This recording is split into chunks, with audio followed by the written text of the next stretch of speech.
Selamat datang lagi. Kali ini kita berada di episode ke-12 dalam menamatkan penalaran matematika SNBT atau UTBK. Pada episode kali ini kita akan membahas soal di mana ada orang yang kartu UTBK-nya ketinggalan saat di tengah jalan. Semoga ini tidak terjadi kepada kita semua yang akan melaksanakan UTBK ya. Saya akan bacakan dulu soalnya. Jadi jarak rumah Najwa ke lokasi ujian UTBK adalah 9 km dan ujian dimulai pada pukul 6.45 WIB. Pada saat hari pelaksanaan ujian, ia berangkat ke lokasi pada pukul 6 dengan menggunakan mobil. Tiba-tiba di tengah perjalanan ia ingat kartu UTBK ketinggalan dan kembali ke rumah untuk mengambilnya. Kemudian ia berangkat lagi setelah mengambil kartu UTBK itu naik sepeda motor. Dan di bawah sini ada grafik hubungan antara jarak Najwa dari rumah dengan waktu saat dia berangkat pertama kali. Oke. Jadi jika masih ada yang bingung cara untuk membaca grafik ini, pokoknya di sini kita udah punya waktu dalam satuan menit dan jarak dalam satuan kilometer ya. Jadi cara ngebacanya itu si Najwa dalam waktu 5 menit, ya kan? Dalam waktu 5 menit ini itu dia berhasil atau telah menempuh jarak sejauh 3 km. Oke. Dan kenapa kok di sini ada grafik yang turun? Nah, ini artinya di momen ini dia balik lagi ke rumah. Berarti di titik ini nih, anggap itu dia sadar, oh ternyata kartu UTBK-nya ketinggalan. Nah, dia balik dulu ke rumah, makanya dia grafiknya turun.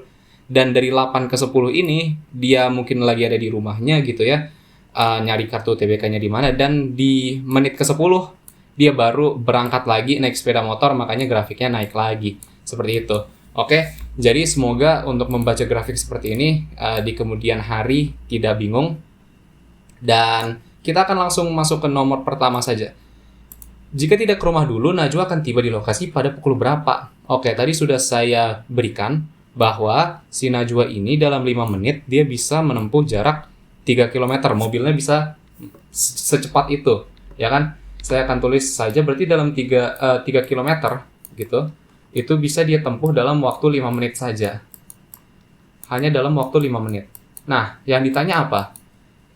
Tiba di lokasi ujian. Lokasi ujiannya itu berapa kilometer jaraknya? Jaraknya adalah 9 km.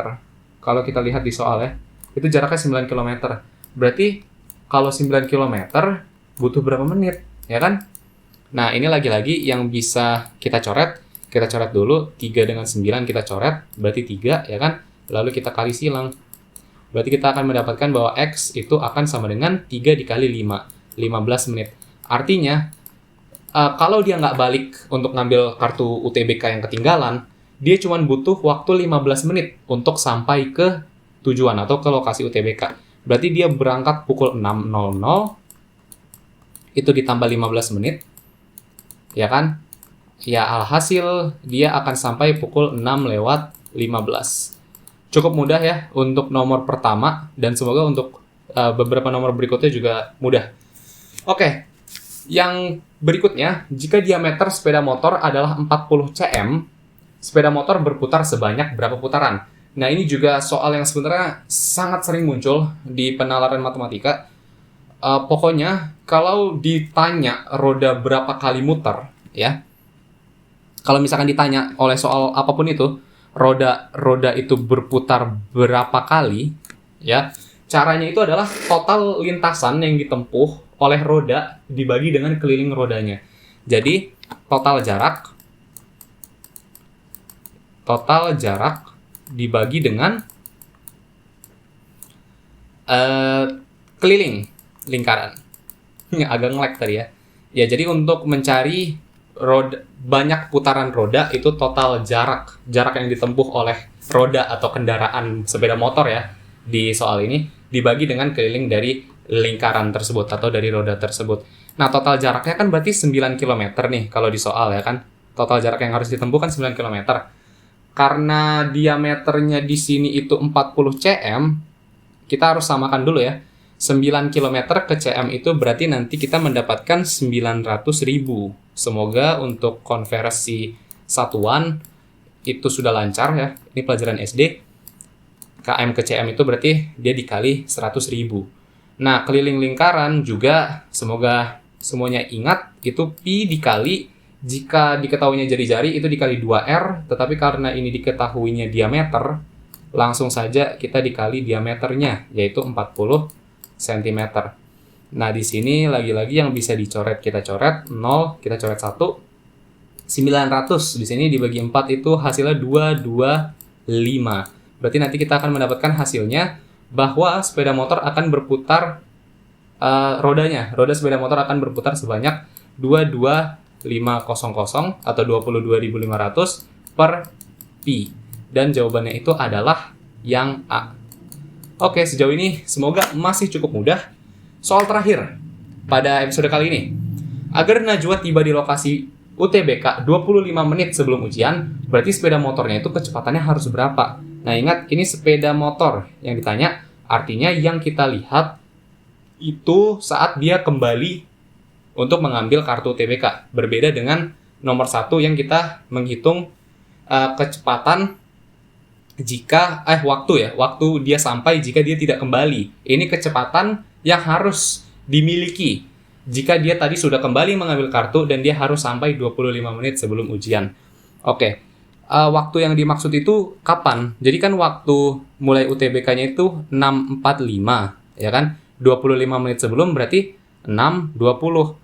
Berarti karena dia balik lagi nih, ya kan? Grafiknya tadi turun, dia balik lagi, dia ngambil dulu di rumahnya, dan di menit ke-10 atau 10 menit setelah dia berangkat, itu dia baru berangkat lagi naik motor. Artinya dia itu di jam 6:10. Kenapa 6:10 tadi? Karena dia berangkat awalnya kan jam 6. Tapi dia balik lagi dan dia baru berangkat kedua kalinya 10 menit setelah jam 6. Begitu ya.